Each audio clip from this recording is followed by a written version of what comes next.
देई सर्वासावर सर्वानुसंधानी चित्तरमो निरंतर काम क्रोधादिकथारा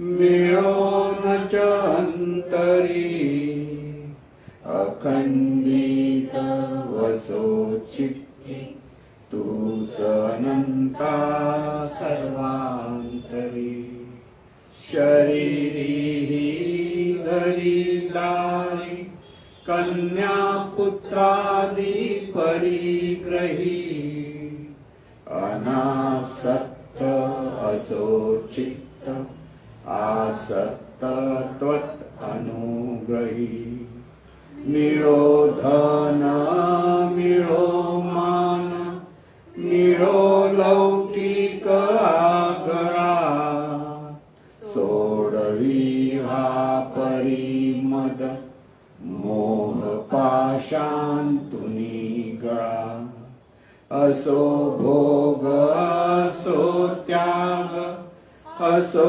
विद्या असो कला अविट पद पदमांची भाव भक्ती दे सकळा चराचर दिव्य रूप दिसो बाहेर अंतरी सर्वांचे भले व्हावे उच्चारो मन वैखरी मी माझे मावळो सर्व तू तुझे उगवता मी तूपणा जगन्नाथा ओ एकची तत्वता देव भक्त से द्वैत अद्वैत न खंडिता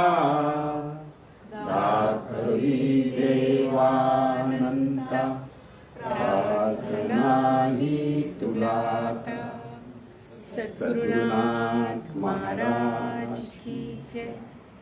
सद्गुरु पै माऊली मातोश्री मायांना प्रथम कृतज्ञपूर्वक वंदन आणि आपण सर्व सद्भक्त सत्श्रोते आपणा सर्वांना आदरपूर्वक नमस्कार. आजचा जो प्रश्न आहे देव श्रेष्ठ की भक्त श्रेष्ठ आणि कसा. दुसरा त्याचबरोबर एक प्रश्न आहे चिज्जड ग्रंथीची गाठ एक प्रकारे परतंत्र बंधन आहे का. या बंधनातून सद्गुरु भक्ती ज्ञानाशिवाय मुक्त स्वतंत्र होऊ शकतो का. म्हणजे चिज्जड ह्या ग्रंथीतून जर मुक्त व्हायचं असेल तर सद्गुरु भक्ती उपयुक्त ठरते का किंवा त्याच्यातूनच ही मुक्ती मिळू शकते का असा हा प्रश्न आहे. दोन प्रश्न आहेत. पहिला प्रश्न जो आहे देवश्रेष्ठ की भक्त श्रेष्ठ. आता जेव्हा आपण देव म्हणतो आणि भक्त म्हणतो तर भक्ताकडून जेव्हा देवाची भक्ती करायची असते ते खरं म्हणजे भक्त म्हटला की जो विभक्त नव्हे तो भक्त, जो देवापेक्षा वेगळाच नाही तो भक्त असतो. मग तिथे देव आणि भक्त अशा दोन गोष्टी राहतच नाहीत. भक्तच देव होऊन जातो आणि भक्तपणा विसरून जातो आणि तेव्हा असते ती भक्ती. म्हणजे भक्ती हा प्रश्न विचारला तसा गोंधळ आहे. पण या संदर्भात एक गोष्ट सांगितली जाते की रावणाकडे रावणाच्या दिशेने श्रीलंकेकडे जाताना रावणाची लंका जेव्हा आपण म्हणतो त्यावेळेला जो सेतू बांधायचा होता त्यावेळेला वानरसेना तो सेतू बांधत असताना श्रीराम म्हणत तो दगड समुद्रात टाकले तो तरंगत होता अशी एक गोष्ट सांगितली जाते. आणि त्यावेळेला प्रभू रामचंद्राने पण एक दगड टाकला श्रीराम न म्हणता नुसार, कारण त्या श्रीराम कशाला म्हणणार, तो बुडाला. म्हणजे रामनामामध्ये किंवा रामभक्तीमध्ये जी शक्ती आहे ती रामामध्ये नव्हती, असा त्याचा अर्थ. म्हणजे त्याच्यात भक्ती श्रेष्ठ आहे हेच त्याचा उल्लेख होता. की एखादा भोळा भाबडा भक्त जर श्रद्धापूर्वक जर भक्ती करत असेल तर त्या भक्तीतूनही त्याची प्रगती होऊ शकते, हा त्याच्या मागचा अर्थ आहे.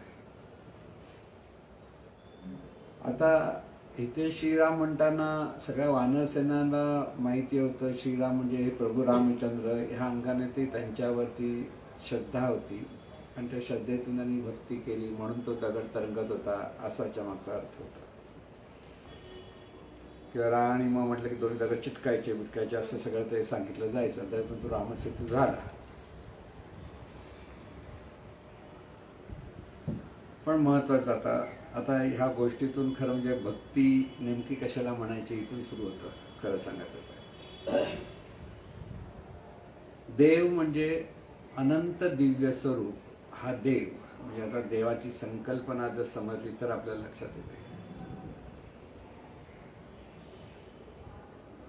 आणि भक्त म्हणजे मनुष्य देहातून असलेली जाणीव, तो मनुष्य आपण स्वतः मनुष्य समजतो, तो भक्त.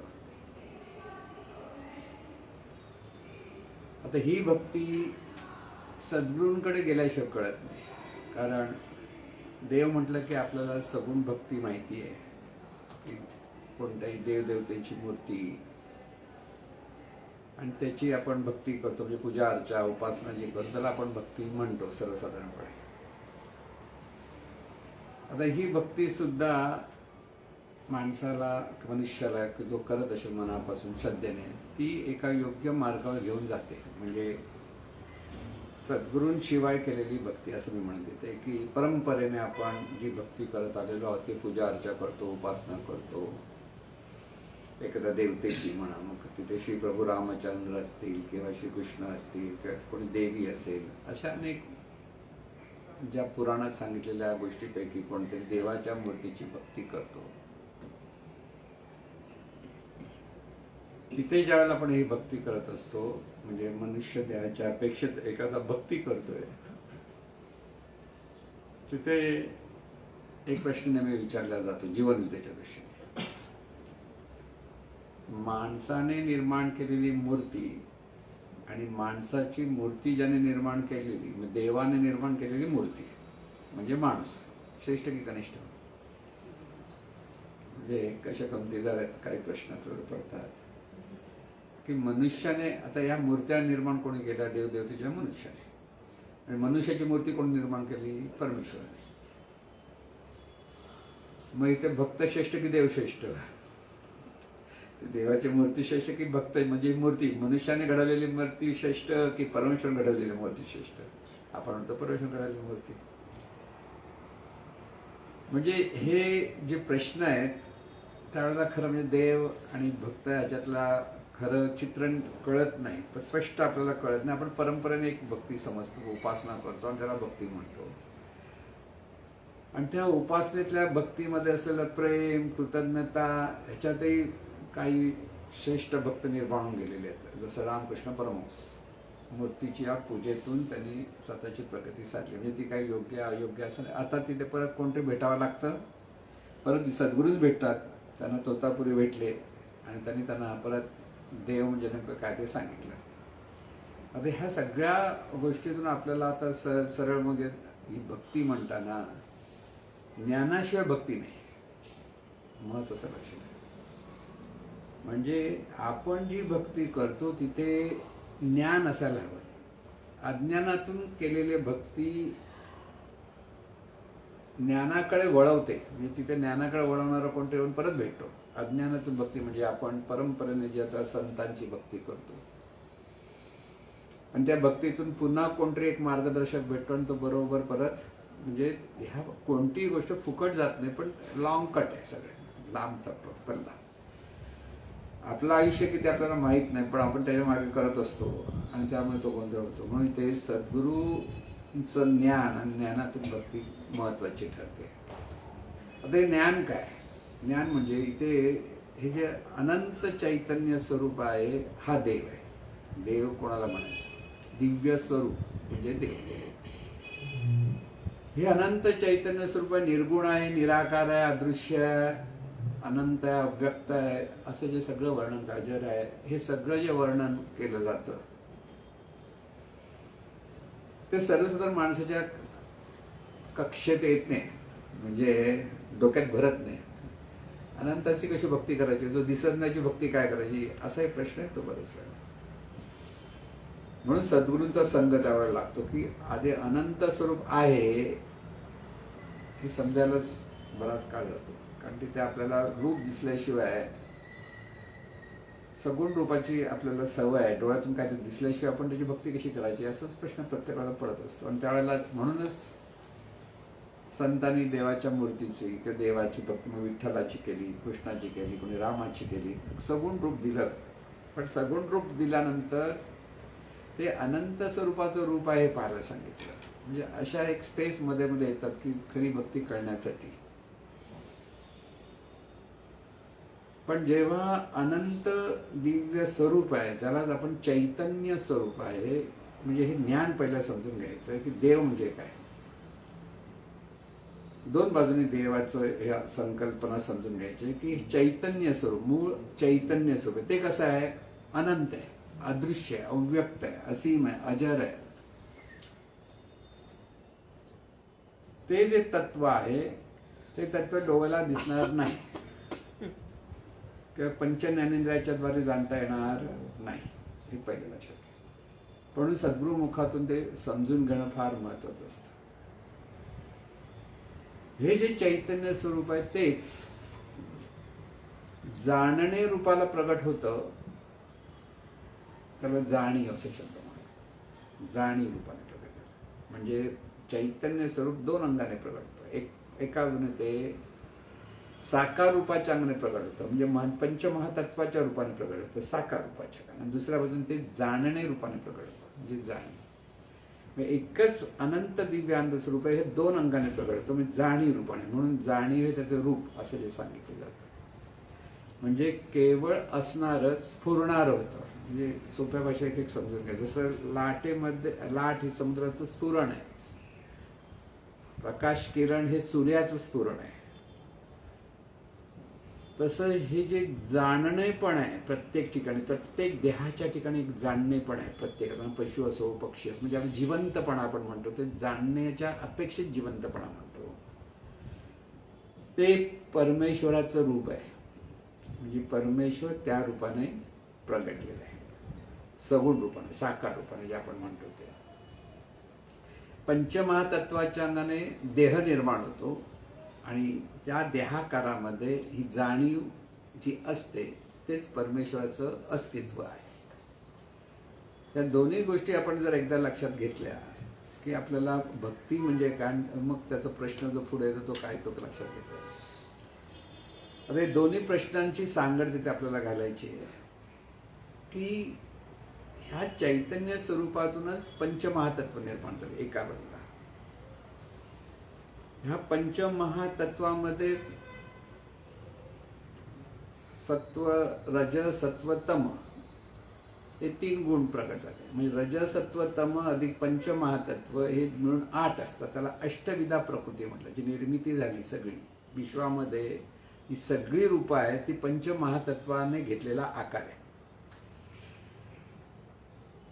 आणि ह्या प्रत्येक रूपामध्ये जे जाणणे पण चालू होतं, ती जाणीव म्हणजे ते अनंत चैतन्य स्वरूप प्रत्येक देहातून जाणीव रूपाने प्रगट आहे.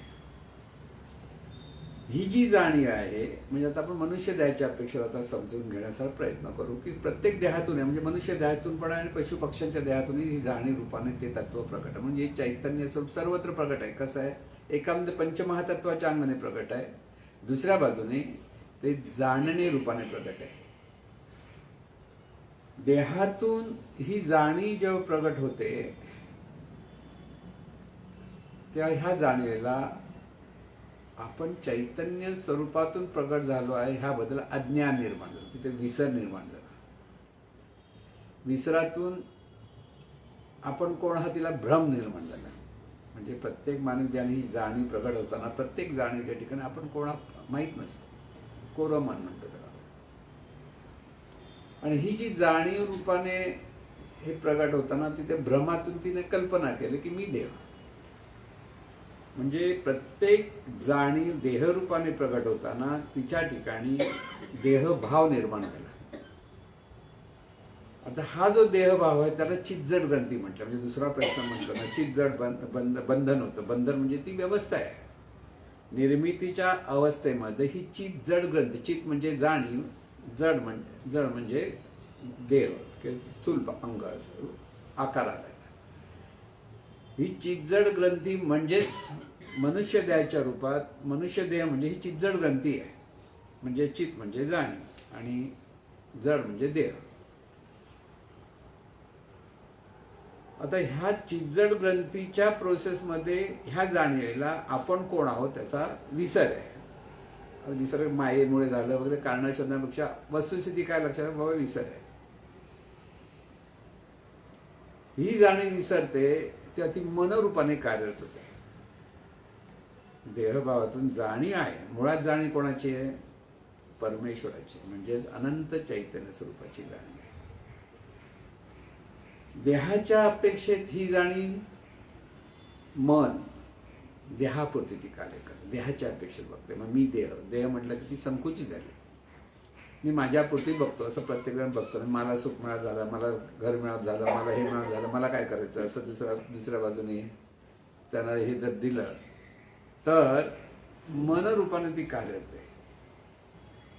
ही एका बाजूने ही जाणीव मनरूपाने कार्यरत आहे, दुसऱ्या बाजूने ही जाणीव संपूर्ण ब्रह्मांडाला व्यापून आहे. म्हणजे आपण सगळेजण ह्या चैतन्य स्वरूपाच्या सागरात आहोत. आपल्याला कळत नाही पण आहे. आपल्या अवतीभोवती जे जे आहे तिथे चैतन्य स्वरूप आहे. आता चैतन्य स्वरूप आहे कसं आहे असं म्हणायला लागला तर आपल्या अवतीभोवती ते पृथ्वी तत्वाच्या अंगाने प्रगट आहे.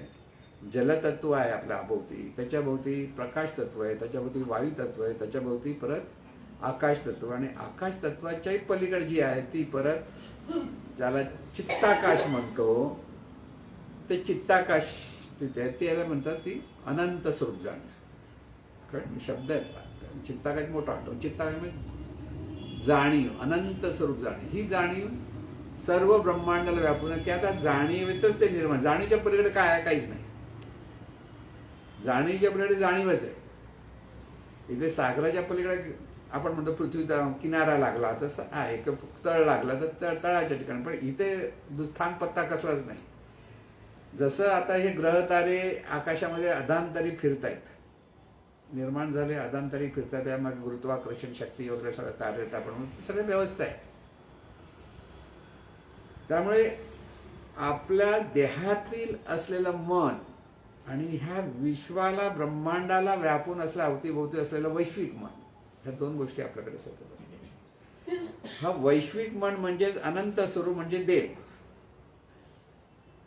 आणि भक्ती करणारं जे देहाच्या अपेक्षेत मी देह ह्या अपेक्षेत जे मन आहे तो जीव.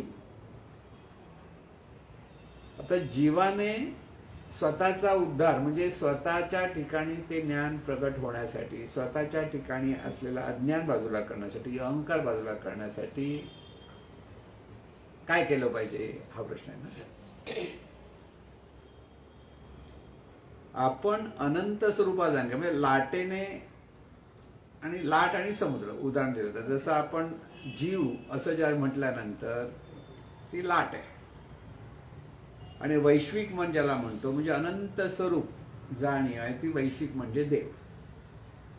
अच्छा, देव म्हणजे नेमकं काय कळलं पाहिजे. बऱ्याच लोकांना देव कळत नाही. परमेश्वर ते परमेश्वर आहे, हांगान देव दिव्य स्वरूप. आपल्या अवतीभोवती हे दिव्य स्वरूप आहे सतत. कुठेही गेला तरी त्याच्या बाहेर तुम्ही जाऊ शकत नाही. तुमचं सगळं प्रत्येक आपलं जीवन हे त्या चैतन्य स्वरूपाशी एकरूप आहे. पण जीवरूपाने आपण आपल्याला वेगळे समजतो. आपण देवाचे आहोत हे आपल्याला कळत नाही, म्हणून त्याला म्हटलंय भ्रम झाला, कल्पना केली, हा सगळा भाव तिथे आला. म्हणून त्याच्यातून सुटका करण्यासाठी, लक्षात घ्या, त्याच्यातून सुटका करण्यासाठी भक्ती करायची. भक्ती म्हणजे काय?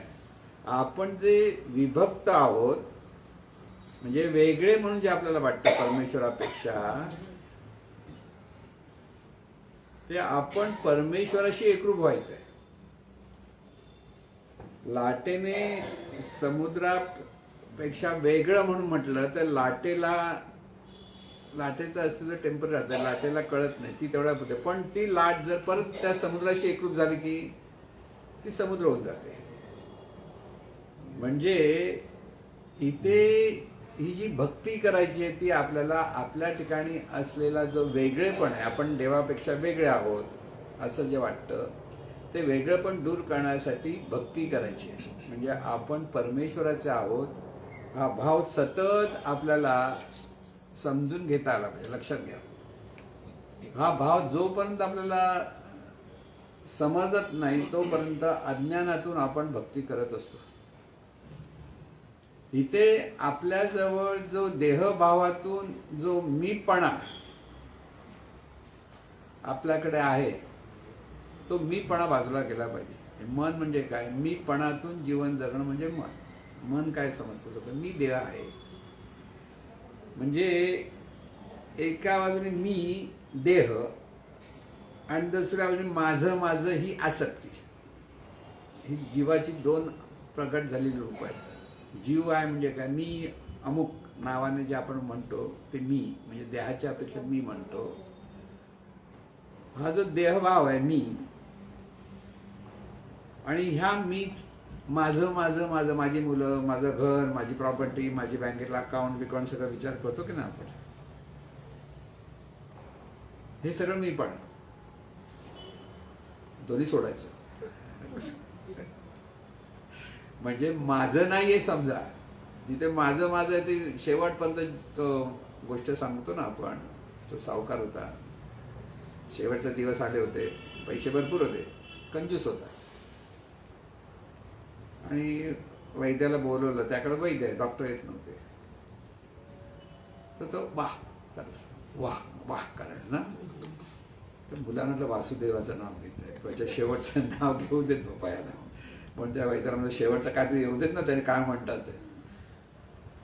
तर ती त्याबरोबर वाचा आली जरा, वासरू केसुणी खाते म्हणतोय, तर वासुदेव गेला बाजूला.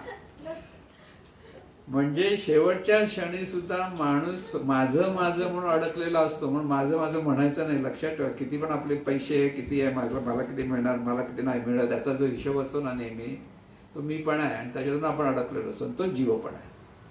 त्याच्यातून मुक्त व्हायचंय. त्याच्यातून मुक्त व्हायचं म्हणजे आहे त्याचा उपभोग घ्या, पण माझं चिटकू नका.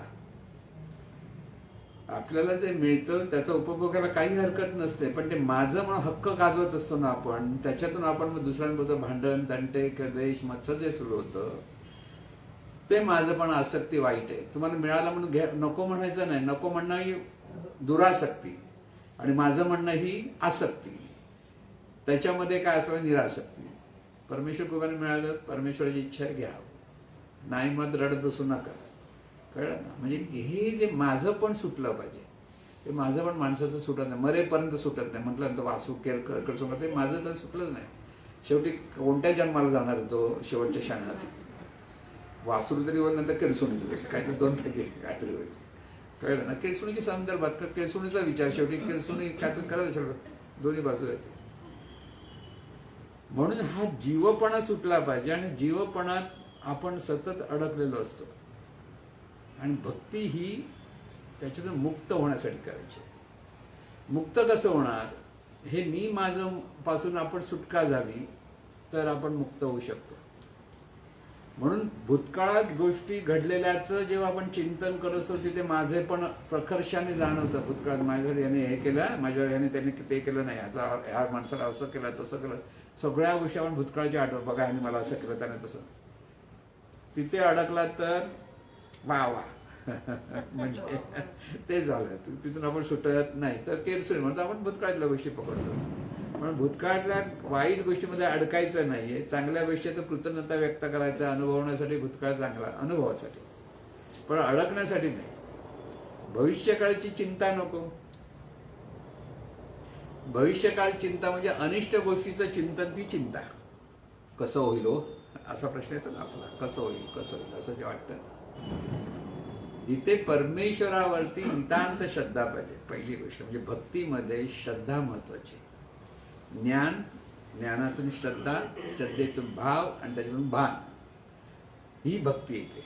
भावभक्ती म्हणतो आपण. भावभक्ती. भावे विण देव न कळे निसंदेह, गुरु विण अनुभव कैसा कळे. म्हणजे ते सद्गुरूंची पण गरज आहे, आणि ते सद्गुरू जे शिकवतात भाव कसा धरायचा ते सांगितलेलं लक्षात घ्या. म्हणून भक्त म्हणजे हे जे अनंत स्वरूप आहे ते दिव्य स्वरूप, आणि जीवरूपाने जो मी भक्त म्हणणारा तो भक्त, याच्या श्रेष्ठ कोण जर प्रश्न केला तर कोण? भक्त श्रेष्ठ. देवाची ओळख करून देतात ना. भक्त देवाची ओळख कोण? सद्गुरू देवाची ओळख करून देतात.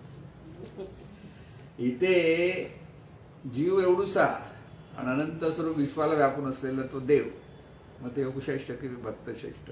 भक्ती करणारा जीव आहे, पण सद्गुरूंच्या ज्ञानाप्रमाणे तो जेव्हा त्यात अनंत स्वरूपाशी एकरूप होतो तेव्हा श्रेष्ठ आणि कष्ट कोण उरतच नाही. म्हणून मी माझे मावळू तू तुझे उगवू आता, मी तूपणा जगन्नाथा हो एकची तत्वता.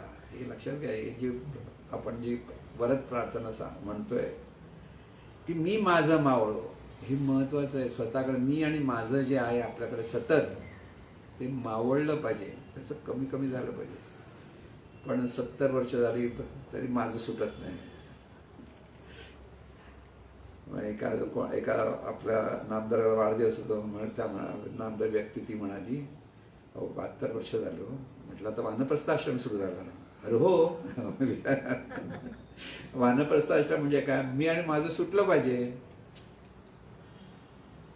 हो, हे बरोबर आहे, पण आपल्या लक्षात कुठे राहतं ना. म्हणजे हे मी माझं सुटलं पाहिजे. तुम्ही 25 वर्ष नाही सुटलं मान्य आहे आपल्याला, आकर्षण आहेत सगळी देहाच्या अपेक्षेत, विश्वाच्या अपेक्षा, सगळं हे बघूया ते बघूया तेव्हा. पण आता 60 जवळ आली तरी गाठ सुटत नाही चित्तग्रंथीची. काय उपयोग? असं अडकून अडकून शेवटी गुंतूनच जाणार आणि तसंच मरणार. मग किती वेळा जन्म, किती वेळा व्हावे फजित. आता इथे महत्वाचं लक्षात घ्यायचं, इथे ह्या ज्ञानातून ही भक्ती करताना तिथे फुलांची आवश्यकता नाही, फळाची आवश्यकता नाही, हाराची आवश्यकता नाही, उपासाची आवश्यकता नाही, रथाची आवश्यकता नाही, की तीर्थयात्रेची आवश्यकता नाही. कारण हे चैतन्य स्वरूप सर्वत्र आहे.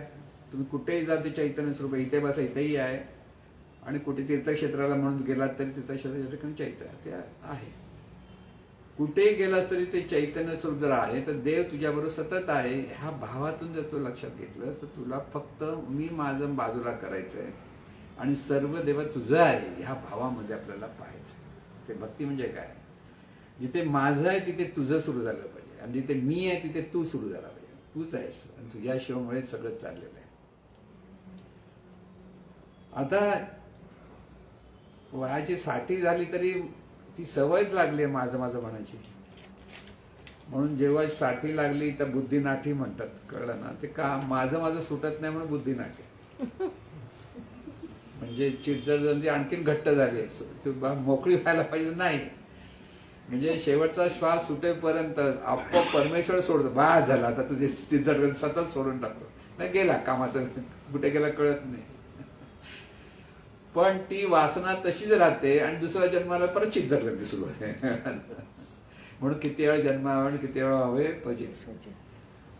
म्हणून श्रेष्ठ कनिष्ठ नाहीत. आपण जेव्हा जीवरूपात आहोत ही वस्तुस्थिती लक्षात घ्या. इथे सद्गुरू सांगतात,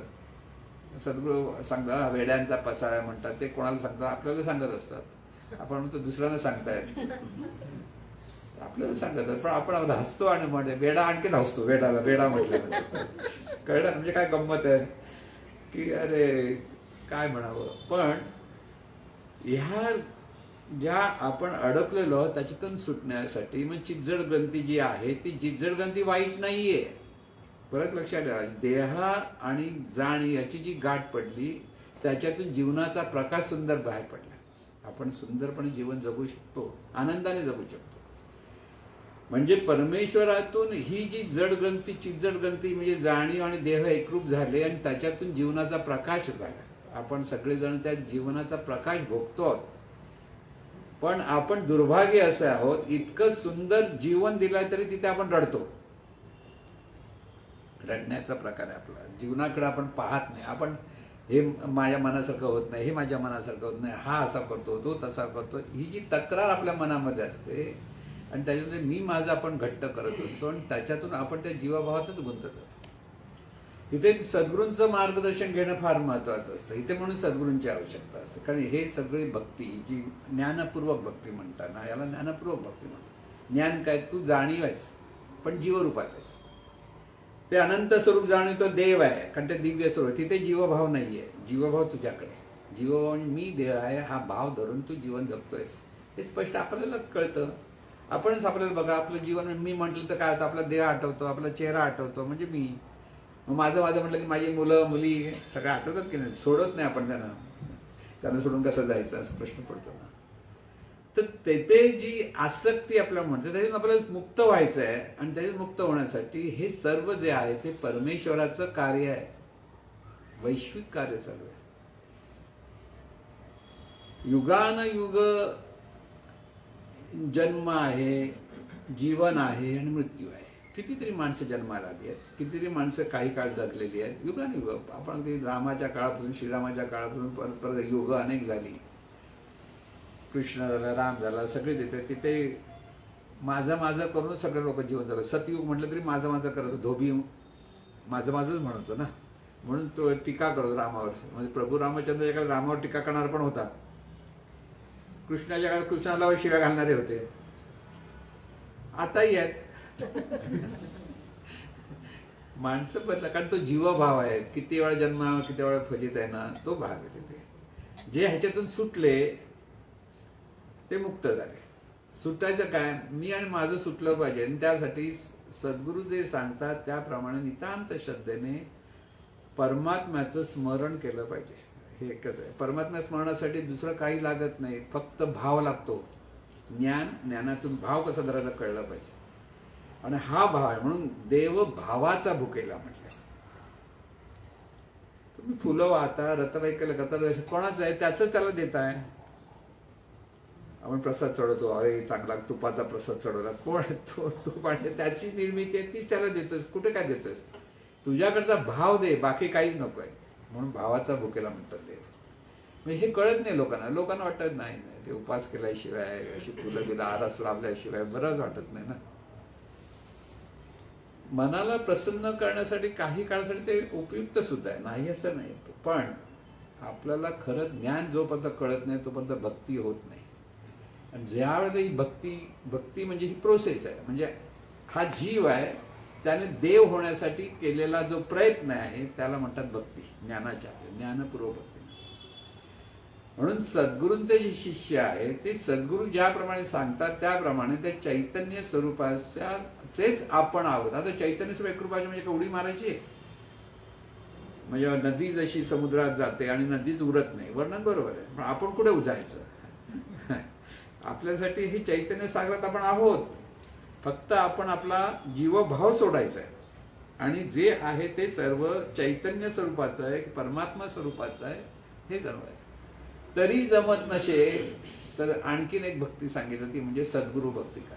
की सद्गुरू हे अनंत स्वरूपच त्या रूपाने प्रगट आहे. कारण ते एकरूप झालेत म्हणून ते सांगतायत. अनुभवाशी बोललं तर ते विद्वान असतो आणि अनुभवातून बोलतो तो संत असतो. दोघांना फरक आहे.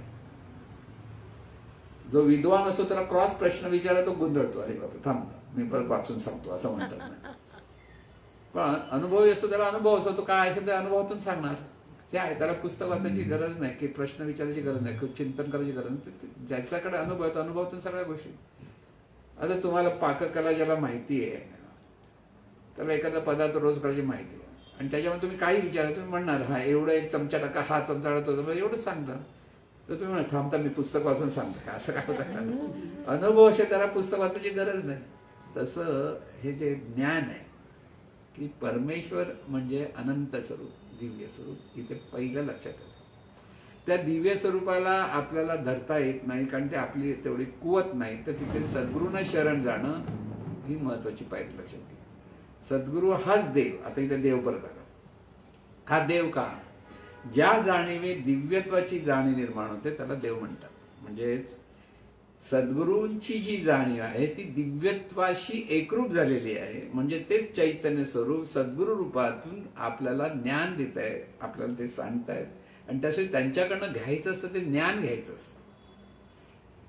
त्यांची कृपा म्हणजे काय? ते जे ज्ञान देत आहेत तीच कृपा असते खरी. आणि त्या ज्ञानातून आपण जीवन जगता आलं. ते ज्ञानातून जीवन जगत नाही आणि मग परत म्हणतात सद्गुरू कृपा करा.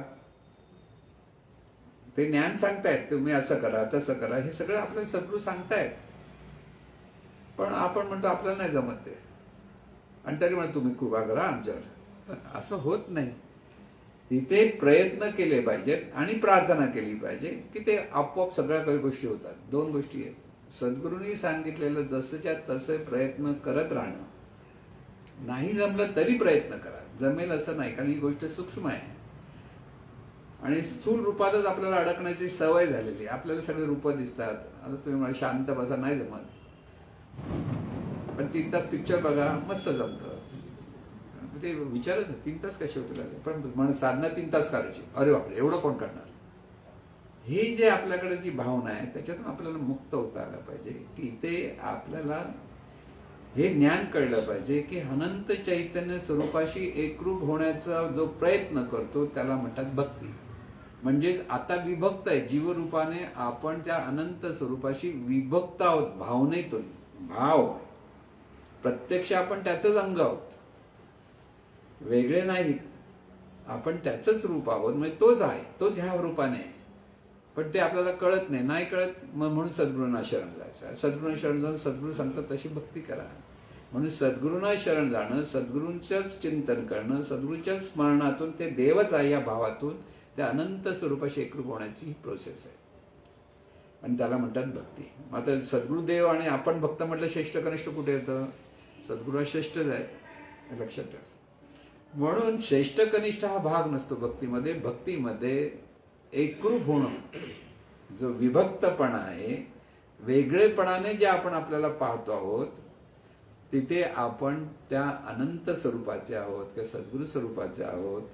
तो जो प्रेमभाव शिष्याकडे निर्माण होतो आणि त्या प्रेमभावातून तो अखंड स्मरणातून तो जो त्याच्याकडे अभ्यास सुरू होतो की सतत आपण देवाचे आहोत, देवाचे आहोत, देवाचे आहोत, हा जो भाव येतो ना, त्याच्यातून जी भक्ती फळाला येते. त्याच्यातून त्याचं माझे पण कमी होतं, मी पण कमी होतो, अहंकार कमी होतो. म्हणून ज्याचं मी पण मावळलं तर काय होतं की ते देव पण प्रगट होतं. कळणार? तुका म्हणे देव झाला. कधी देव झाला? अहंकार गेला तुका म्हणे देव झाला. हे सांगा. म्हणजे काय? आपल्या जवळचा जो अहंकार, अहंकार म्हणजे काय? मी देव आहे जो भाव आहे, त्यातून माझं माझं माझं माझं करून आपण चिकटलेलो आहोत. सगळ्या गोष्टीला चिकटलेलो आहोत, सुटतच नाही. आणि त्याच्यातून बाहेर पडण्यासाठी आपल्याला निरपेक्ष होण्याची कला शिकली पाहिजे. की आपल्याला आग्रह आहे, असं झालं पाहिजे, तसं झालं पाहिजे, समोरच्याने माझं ऐकलंच पाहिजे. आपल्याला नम्र होता येत नाही, समोरच्याला समजून घेता येत नाही, समोरच्याबद्दल आपल्याकडे सहिष्णुता नसते. हे सगळे जीवपणाची लक्षणं आहेत. आणि जीवपणात भक्ती नाही. जीवपणात सद्गुरूंच्या मार्गदर्शनाप्रमाणे जेव्हा ही कृती आपल्याकडनं सुरू होते की सद्गुरू म्हणतात बा नामस्मरण करा, दिव्य साधनेचा अभ्यास सांगतायत की स्वयंस्मरणाचा अभ्यास सांगतायत, त्याच्यातून आपल्याला आपलं मी पण कमी करायचं आहे. आणि हे मी पण जेव्हा जेव्हा कमी, जसं कमी होतं तसा भक्तीचा मार्ग सोपा सोपा होतो. भक्ती म्हणजे ते विभक्त नव्हे, तो भक्त. म्हणजे मी पण उरत नाही, तू पण उरत नाही, पण हे एकच तत्व उरतं, ते म्हणजे अनंत चैतन्य स्वरूप. या चैतन्य स्वरूपाशी एकरूप होऊन राहणं हा हे भक्तीचं स्वरूप आहे. आणि म्हणून आता दुसऱ्या प्रश्नाकडे जर आपण वळलो तर त्यांनी काय म्हटलं, चित्जड ग्रंथी हे परतंत्र बंधन ही व्यवस्था आहे, बंधन वगैरे नव्हे. बंधन म्हणजे जीवभावात राहिल्यामुळे ते बंधन आहे. त्यामुळे या बंधनातून सद्गुरू भक्ती ज्ञानाशिवाय मुक्त स्वतंत्र होतं. ज्ञान नसतं तरी भक्तीतून होतं का? तिथे रामकृष्ण परमहंसासारखी भक्ती करता आली पाहिजे. सद्गुरू भक्ती म्हणताना आपण ज्या वेळेला आपल्याकडे ज्ञान नाहीये, पण जर भक्ती आहे एखाद्या सगुण रूपाच्या ठिकाणी किंवा सद्गुरूंच्या ठिकाणी जर भक्ती आहे, तर सद्गुरू त्या भक्ताला त्या ज्ञानाकडे वळवतात, म्हणून भक्तीतून ज्ञान प्रगट होतं. आणि ज्ञान आणि भक्ती एकत्र झाल्याशिवाय भक्त होऊ शकत नाही. म्हणजे किती, म्हणून रामकृष्ण परमहंसाचं उदाहरण का सांगतो पुन्हा पुन्हा, त्याने काली मातेंची म्हणजे सगुण रूपाची मूर्तीची पूजा केली आणि त्याच्यावरती इतके रममाण झाले की हळूहळू ते त्याच्यात अगदी सगळीकडे त्यांना माता दिसत होती. पण शेवटी परत त्यांना सद्गुरू भेटावे लागले. त्यांनी स्वतःच्या कल्पनेतले सगळं बाजूला करून जो जीव आहे त्याचं देवाभावात रूपांतर कसं व्हायचं त्यासाठी मार्गदर्शन केलं. कळलं? म्हणून शेवटी मार्गदर्शनाची आवश्यकता असते आणि त्या मार्गदर्शनातून, म्हणून भक्ती ज्या वेळेला एखाद्याला कळत नसेल त्यांनी सद्गुरू भक्ती केली किंवा सद्गुरूने कोणी, आता काही सद्गुरू रामाची भक्ती, कृष्णाची भक्ती करून तिथे वळवतात, स्वतःकडे न वळतात सद्गुरू. पण ते सांगताना परत राम म्हणजे काय त्याचं ज्ञान देतात की अनंत स्वरूप तोच राम, अनंत स्वरूप तोच विठ्ठल, हा भाव पुन्हा तिथे शिकवतात. म्हणून भक्तीतून ज्ञान जेव्हा प्रगट होतं, म्हणजे सद्गुरू भक्तीकडे, सद्गुरूंकडे जेव्हा शिष्य मंडळ येतात ती सगळी जीवभावातच असतात, कोण देवभावात नसतं. म्हणून एखाद्या विठ्ठलाची भक्ती सांगितली, मग विठ्ठल म्हणजे काय ह्याचं मार्गदर्शन ते करायला लागतात. म्हणजे सगुण भक्तीतून ते अनंत स्वरूपाच्या कडे भक्तीकडे वळवतात. म्हणजे शेवटी भक्ती हीच करायची. आणि म्हणून ही जी भक्ती करताना सद्गुरूंच्या मार्गदर्शनाखाली करायची की परंपरेने आपल्याला शिकवली ती करायची, हा प्रश्न त्या ज्याच्या त्याला यायला पाहिजे. पण आपल्याला परंपरेने असलेल्या गोष्टीतून सुटका करून घ्यायचीच नसते. अरे बापरे, आपल्याला एवढं सण आपण कसं उपवास सांगितले, एवढी वर्ष मी उपवास करतो, सोडणार कसा? सोडणार नाही तर तुझी भक्ती कर परंपरेने, होईल त्या टिप्पीले का मार्ग आहे, मुंगीचा मार्ग आहे तो. तिथे सद्गुरूंनी सांगितल्याप्रमाणे जर भक्ती केली तर तू लवकर मुक्त होणार. म्हणजे आकाश मार्ग आहे. मुंगीसारखी भक्ती करायची की पक्षासारखी विहंगम होऊन, म्हणजे शॉर्टकट पाहिजे. शॉर्टकट म्हणजे लवकरात लवकर. मुंगीसारखी करता करता समजा पटकन देरची जडगंत सुटली काय होणार? परत त्याला पुढच्या जन्मामध्ये मुंगी होऊनच जन्म न्यावा लागेल मार्ग. म्हणून आत्ता जी संधी आहे हे लक्षात ठेवायचं. सद्गुरू भेटला म्हणजे परमेश्वराने आपल्यावर केलेली कृपा आहे. स्वतःचं स्वरूप सांगायला तो सद्गुरूपाने प्रगट झालेला आहे. आणि म्हणून तिथे नितांत श्रद्धा पाहिजे. सद्गुरूने सांगितलं की अशा पद्धतीने भक्ती करायची आहे. परमेश्वर असा आहे, तू असा आहे, तुझं रूप तुला कळलं पाहिजे. ज्ञान काय? आपण जाणीव रूपाने आहोत हे ज्ञान आहे. देह म्हणजे आपण नाहीच आहे हे 100% पटेपर्यंत मी आणि माझं सुटणार नाही.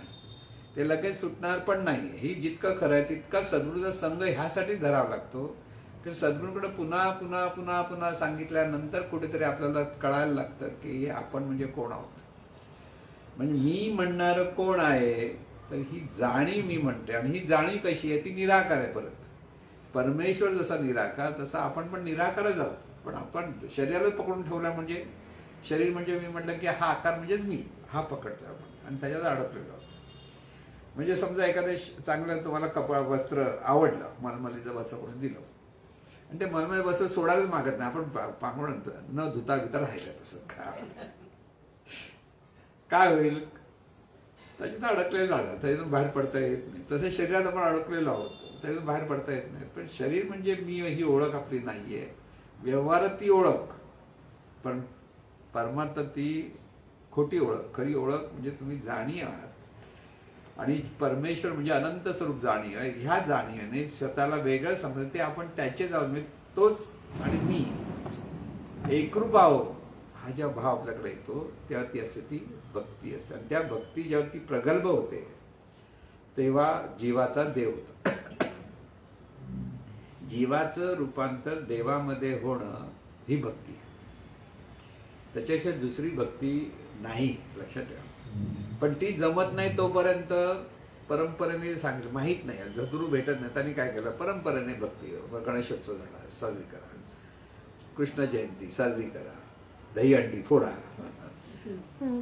कारण तिथे एक फायदा आहे की तिथे समूहाने एकत्र येतो चांगल्या गोष्टी. म्हणजे आता देवभाव म्हणजे देवाचं कृष्णाची देवत्वाच्या अपेक्षा रामाची आहे, विठ्ठलाची भक्ती आहे, त्याच्यामुळे त्यामुळे सगळे एकत्र येतात. एकत्र आल्यामुळे तो सत्संग एक निर्माण होतो त्या काळासाठी. पण हे सगळं ते करता करता परत सद्गुरूंकडेच गेलं पाहिजे, किंवा सद्गुरू हा मार्ग शेवटी सद्गुरूंकडेच नेतो. आणि तिथे सद्गुरू जेव्हा ज्ञान देतात तेव्हा खरी भक्ती सुरू होते. लक्षात घ्या की उपासना जी आपण परंपरेने म्हणतो आहोत, आपल्या सद्गुरूंनी कोणालाही उपास करायला सांगितलेलं नाही, हे पहिलं लक्षात ठेवा. कुठचंही रतवैकल्य करायला सांगितलेलं नाही. त्यांनी फक्त हा भावच दिलेला आहे की आपण कोण आहोत हे ओळखा आणि त्याच्यातून आपण त्या परमेश्वराशी एकरूप होण्याचा प्रयत्न केला पाहिजे. हा जो जीव आहे, स्वतःला जीवभावात असलेलं हे जे चैतन्य स्वरूप आहे ते मुळात अनंत चैतन्य स्वरूपाचंच अंग आहे. आणि तो भाव फक्त आपल्याला घट्ट धरायचा, म्हणून भावभक्ती असे शब्द वापरतो. म्हणून सतत ते स्मरण देऊन देऊन सद्गुरूंच्या ज्ञानाप्रमाणे चिंतन करणं आणि त्या चिंतनातून ही भक्ती सिद्ध होते. मग चिंतन भक्ती पण आपण म्हणू शकतो. हे ज्ञान आत्मसात होण्यासाठी पुन्हा पुन्हा चिंतन हवं, म्हणून तिथे सत्संग. सत्संग म्हणजे काय? ह्याच चिंतनात असलेल्या माणसांची आपला विचार देणं घेणं असलं पाहिजे. जेव्हा ह्या विचारातून आपण राहतो तेव्हा हळूहळू त्या ज्ञानाकडे बढायला लागतो आणि ते ज्ञान आत्मसात व्हायला, नाही तर ज्ञान आत्मसात होणं पण कठीण आहे. म्हणून सद्गुरू भेटणं हे शुभ प्रारब्ध आहे. पण सद्गुरू भेटून सुद्धा सद्गुरूंच्या ज्ञानाप्रमाणे वागत नाही, ती अशुभ नियती तयार होते. लक्षात घ्या काय गंमत आहे. सद्गुरू भेटल्यानंतर म्हणजे वाल्या एवढा पापी, आपण बरे. खरोखर सांगतो, वाल्या एवढ्या लोकांना मारणारा वाल्या आणि आपण कोणा मारत नाही. मुंगी मारतो काय झुरळ मारतो एवढंच, सर काय मारणार. पण नारद मुनीने सांगितल्यानंतर त्याने मी माझं सगळं सोडलं आणि बसला एका जागी. कळलं? तेव्हा तो वाल्मिकी झाला. बाल्याचा वाल्मिकी होणं म्हणजे जीवाचा देव होणं, ती भक्ती आहे. कळलं ना? मग ती भक्ती आपल्याला समजली पाहिजे. आणि त्यासाठी माझं पण सोडायचं म्हणजे काय, मी पण सोडायचं म्हणजे काय, अहंकार बाजूला गेला म्हणजे काय, हे सगळं सद्गुरूंच्या ज्ञानातून आपल्याला समजून घेता आलं पाहिजे. सद्गुरूंजवळ आपण आलो तर ह्यासाठीच आलेलो आहे. सगळ्या जीवनातलं सर्वात मोठं धन हेच आहे. बाकीचा व्यवहारातला पैसा अडका तुमच्या प्रापंचिक जीवन जगण्यासाठी उपयुक्त आहे. जेवढा उपयुक्त आहे तेवढा महत्वाचा आहे. जे उपयुक्त नाही पाहिजे तरी पण हवं हवं जे वाटतं आपल्याला, ते आपल्याला कुठेतरी अडकवतं. कळलं ना? लक्षात घ्या. म्हणून पैसा नको असं कधी जीवनविद्या सांगत नाही. सद्गुरूंनी कधी सांगितलं पैसा हवा, आवश्यक आहे तेवढा पैसा मिळवता आलेला पाहिजे, मिळवायलाच पाहिजे आपल्याला, आवश्यक. आणि जास्त मिळालं तरी नको नको पण म्हणू नका. मिळालं तर मिळा, घ्या, हरकत नाही, आहे ना आहे. पण ते माझं माझं म्हणून चिटकू नका.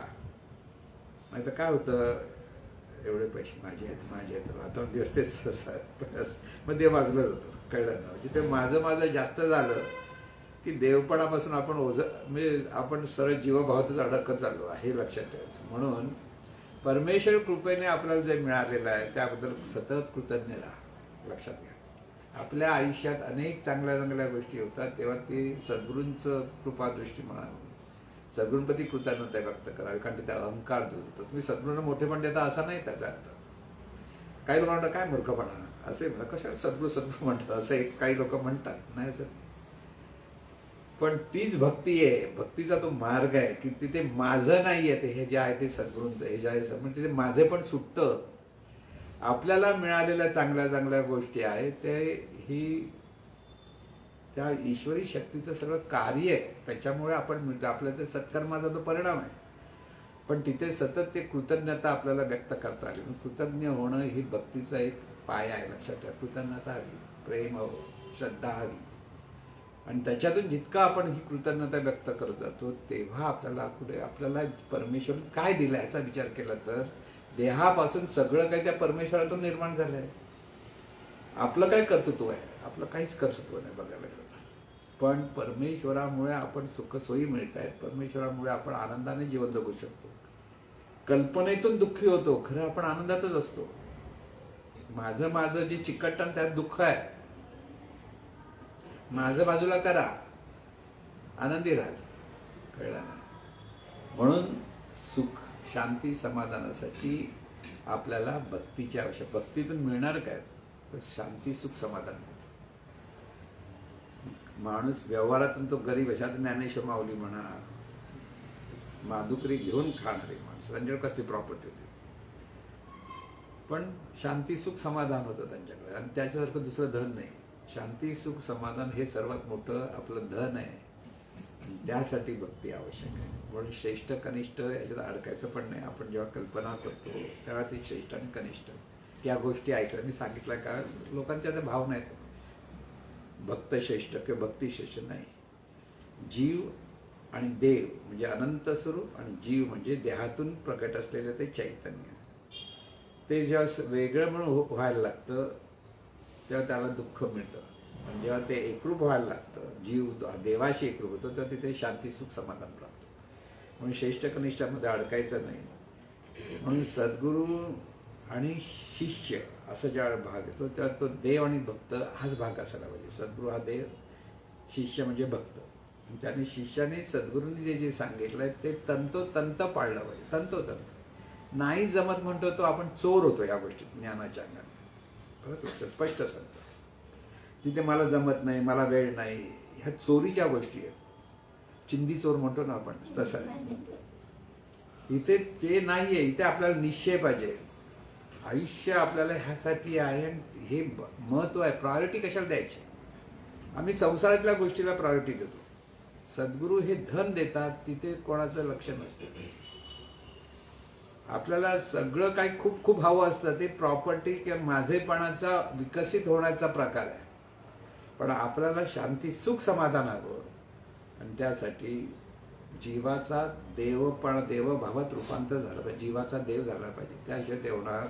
आणि जीवाचा देव होण्याचा एकच मार्ग म्हणजे सद्गुरूपणे जे मार्गदर्शन आहे त्याच्याप्रमाणे करत राहणं. आणि ही भक्ती प्रत्येकाने केली पाहिजे. मग ती ज्ञानातून भक्ती किंवा भक्तीतून ज्ञान दोन्ही प्रगटतं. पण शेवटी भक्ती आणि ज्ञान एकरूप होतात तेव्हाच खरी भक्ती होते. अज्ञानातून भक्ती होत नाही, ती टेम्पररी असते. आणि त्याच्यातून वरवरच्या काही गोष्टी मिळतील, नाही मिळत असं पण नाही. पण खरं आपलं जीवाचं रूपांतर देवात होणं हाच आपला खरा जीवाचं किंवा आपल्या जीवनाचं ध्येय आहे. आणि ते ध्येय आपल्याला साध्य करता आलं पाहिजे. हे पुन्हा पुन्हा, कारण ध्येय म्हणतो आपण देव भेटला पाहिजे असं म्हणतो, पण देव असा भेटत नाही. समोरून देव भेटायला येणार नाही. तुम्ही देवात आहात पण देव भेटणार नाही. तर देवाशी एकरूप होण्यात देवाची अनुभूती येते. आणि ही अनुभूती प्राप्त हो म्हणजे ती खरी भक्ती प्रत्येकाकडनं प्राप्त हो अशी सद्गुरूंनी प्रार्थना. हे ईश्वरा सर्वांना चांगली बुद्धी दे, आरोग्य दे, सर्वांना सुखात, आनंदात, ऐश्वर्यात ठेव. सर्वांचं भलं कर, कल्याण कर, रक्षण कर. आणि तुझे गोड नाम मुखात खंड राहू दे. सद्गुरुनाथ महाराज की जय.